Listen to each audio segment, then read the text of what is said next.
Any book that generates discussion around thinking about technology as environment and actually how it impinges on our lives and how we might do things differently in a different way.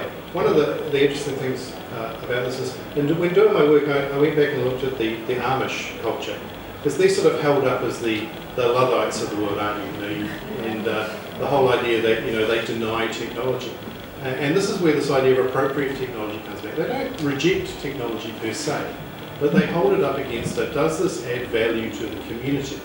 So a telephone is good in the case of a fire to get someone to come and help, or an emergency, but they would consider it a disruption to family life.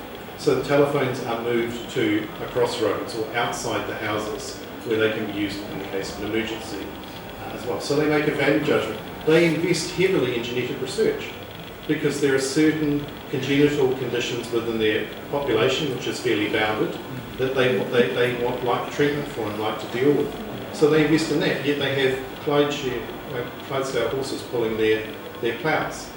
So I think it's a question of these books are good because they ask us, what is appropriate technology for this time and this place for human flourishing? The bigger question for us is, what does human flourishing look like? What sort of society do we want? And what does it really mean to be fully human in that society?